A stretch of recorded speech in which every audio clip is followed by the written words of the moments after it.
Hello everybody. Now you guys absolutely loved when I talked about the skill-based matchmaking and spoke about why the game makes you lose, why your games are unfair, and how the system actually works. So in today's video, I wanted to give you guys every single piece of information that I know about the skill-based matchmaking system on Halo Infinite, outlining every single little thing, how it finds games, as well as some new information that would actually indicate that 343 didn't change anything, but the skill-based matchmaking system Microsoft has can actually overwrite 343's own settings, and that is what people are speculating has been changed. So let's get into it. True Skill 2 is what the skill-based matchmaking system is called. It can be tuned to be as strict or as loose as 343 wants. There's also a side skill-based matchmaking system called True Match, and this will actually allow for looser or stricter games depending on the overall population, which is usually tied to time of day. This means when the population is really high, you have very strict skill-based matchmaking games. However, in the evenings when the population is very low, to try to get people into games, it will expand. This is why I've always felt that a really strict skill-based matchmaking system really hurts players at the highest and the lowest end of the skill range, and the system as is catered to gold and platinum level players. My reasoning was somebody at my skill range, you're only going to run into 0.01% of the time. So locking them out of playing against anyone just seems illogical because that's not the average matchmaking experience that the average player is going to have. I said it last video, but having the variety of sweaty games, casual games, and in between that really gives friends and solo players the opportunity to really relax if they want to, or if they want to go to a really try-hard experience, they can go to ranked. To maximize revenue, however, the system they currently have in place has the best player retention rates among those in the core audience. Again, gold and platinum level players. So 343 and Microsoft would rather sacrifice the low and the high skill range to keep that median level happy. So what does the system actually do? Now, the better you are, the lower your win rate is going to be.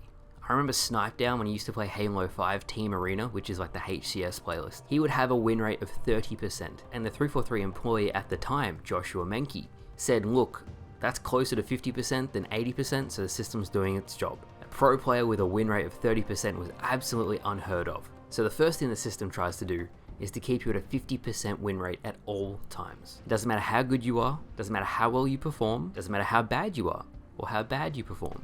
The game will artificially give you teammates either to give you a win or to give you a loss. That's why matchmaking for me today feels like more of a participation trophy. Skill level means absolutely nothing. It's all about getting you more playtime, so you spend more money on the store, which equals more revenue. Everything always comes back to money. They're a business after all. But for me, someone who has played for years, since 2001, I feel like the soul of matchmaking has kind of gone now. Even ranked isn't based on your actual number ranking. So I got Onyx 2000, even though I only won maybe 30% of my games, I never ranked down once because my hidden value, which is the value the game really bases your skill at, which is your hidden MMR, your hidden matchmaking rating, was above the number of 2000, I would never rank down. Alternatively, if you're say an Onyx 1500 player and you want to get to say Onyx 1750, but your hidden MMR is below that 1500 number, you will never rank up. You can perform as well as you want, you will never rank up. You'll gain very little for a win, and you'll lose heaps for a loss to keep you at that level. I was reading the comments from the last skill-based matchmaking video, and I was amazed how many of you guys could actually relate and say, I play all the time, and I never understood why my teammates were so bad. I just thought I was unlucky. No, you weren't unlucky. The system is designed to make sure you lose, and I personally don't like that. That's why I play so much free-for-all. So what actually changed? There was a tweet from Halo.api, and he said on 343's end, none of the values have changed. However, PlayFab, which is Microsoft's overarching skill-based matchmaking system, may have been changed. We don't know if it was actually 343 who requested this change. That is entirely possible, but on 343's end, in their studio, they didn't change anything. Now, will it be fixed? I'm not sure. I joined Unisheck's open BTB lobby the other day, and when me and another player called Extreme Breaker, who's a streamer, we both have very high hidden matchmaking rating values, they went from finding instant games to not a single game in 40 minutes. As soon as we left, they found an instant game again. It is entirely possible that this will never get fixed. Nonetheless, I thought this was important information that you guys would find interesting. I think being able to play with your friends, no matter your skill level, is one of the most important things that makes Halo special. So I really hope that it does get fixed. But let me know what you think, guys, of skill-based matchmaking. Do you think it's ever going to be changed?